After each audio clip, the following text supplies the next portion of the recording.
बांग्लादेश के student protest के कारण बांग्लादेश की पीएम शेख हसीना को अपने पीएम पद से रिजाइन देकर देश छोड़कर भागना पड़ा। स्टूडेंट प्रोटेस्ट क्या था और ये इतना बड़ा प्रोटेस्ट कैसे बना कि देश की पीएम को अपने पद से रिजाइन देकर देश छोड़कर भागना पड़ा।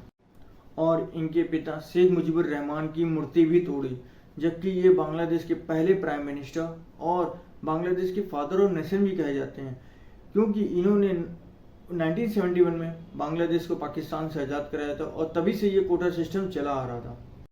तो चलिए जानते हैं कि कोटा सिस्टम में ऐसा क्या हुआ कि 50 साल बाद कोटा सिस्टम की वजह से पूरे देश में प्रोटेस्ट हो गया। 1971 में जब बांग्लादेश आज़ाद हुआ था तो शेख मुजीबुर रहमान ने 1972 में कोटा सिस्टम क्रिएट किया, जिसमें 30% रिजर्वेशन फ्रीडम फाइटर्स के लिए, जिसे मुक्ति जोधास के नाम से जाना जाता था, 10% रिजर्वेशन उन वुमेन्स के लिए जो आज़ादी के टाइम पर अफेक्टेड हुई थी, और 40% पीपल फॉर वेरियस डिस्ट्रिक्ट्स, और बाकी के 20% मेरिट बेसिस पर। लेकिन 15 अगस्त 1975 को रिबल आर्मी ऑफिसर ने मुजीबुर रहमान और उनकी फैमिली को मिलिट्री coup के दौरान मार डाला था। लेकिन उनकी दो बेटी रेहाना और शेख हसीना बच गई थी, क्योंकि दोनों उस टाइम देश के बाहर थीं।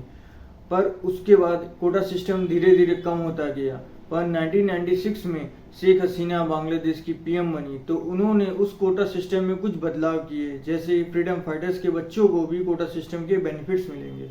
और 2009 में शेख हसीना फिर से प्राइम मिनिस्टर बनी तो 2010 में ये कोटा सिस्टम फ्रीडम फाइटर्स के ग्रैंड चिल्ड्रन तक बढ़ा दिया गया।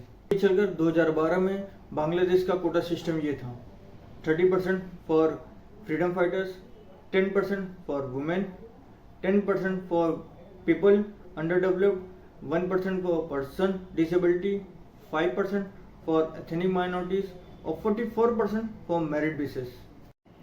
इस कोटा सिस्टम की वजह से स्टूडेंट्स और जॉब सीकर में फ्रस्ट्रेशन बढ़ने लगा और 2018 में स्टूडेंट्स ने कोटा सिस्टम में रिफॉर्म की मांग की और हाई कोर्ट में पिटीशन डाल दी। कोटा सिस्टम को लेकर हाई कोर्ट ने पिटीशन खारिज कर दिया और शेख हसीना ने अनाउंस कर दिया कि वह ये कोटा सिस्टम बरकरार रखना चाहती हैं, क्योंकि वह अपने पिता की लीगेसी बनाए रखना चाहती थी। लेकिन इस अनाउंसमेंट से स्टूडेंट प्रोटेस्ट करने लगे, जिसकी वजह से शेख हसीना ने एग्जीक्यूटिव ऑर्डर के माध्यम से सभी कोटा सिस्टम खत्म कर दिए। लेकिन स्टूडेंट्स कोटा सिस्टम खत्म नहीं करना चाहते थे, बल्कि इसमें सुधार चाहते थे, और ये प्रोटेस्ट कुछ समय के लिए वहीं शांत हो गया। फिर 5 जून 2024 को हाई कोर्ट ने कोटा सिस्टम को रीइंट्रोड्यूस किया, जिसकी वजह से 6 यूनिवर्सिटी के स्टूडेंट्स ने पीसफुली प्रोटेस्ट किया और 1 जुलाई आते आते प्रोटेस्ट पूरे देश में फैल गया, जिसको देखते हुए गवर्नमेंट ने पूरे देश में स्कूल, कॉलेजेस और इंटरनेट शटडाउन करवा दिया। ये सब देखते हुए सुप्रीम कोर्ट ने 4 जुलाई को इस आदेश को रद्द कर दिया और अनाउंसमेंट किया कि 93% जॉब्स मेरिट बेसिस पर और 7% फ्रीडम फाइटर्स के रिश्तेदारों को मिलेगा। पर स्टूडेंट का प्रोटेस्ट यहीं खत्म नहीं हुआ। स्टूडेंट ने शेख हसीना को अपना पद छोड़ने और देश को छोड़कर चले जाने को कहा, क्योंकि शेख हसीना के एक दिए हुए स्टेटमेंट से स्टूडेंट्स में और आक्रोश बढ़ गया।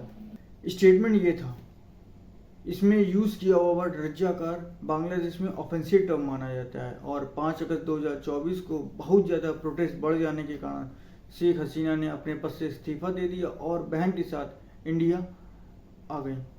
और उसी दिन बांग्लादेश के आर्मी चीफ वकार उस जमान ने अनाउंस कर दिया कि आर्मी एक इंटरिम गवर्नमेंट फॉर्म करेगी। अब देखना होगा कि बांग्लादेश में इंटरिम गवर्नमेंट बनने के बाद इंडिया का इसमें क्या इम्पैक्ट पड़ेगा, क्योंकि इंडिया और बांग्लादेश 4000 प्लस किलोमीटर की बॉर्डर शेयर करता है।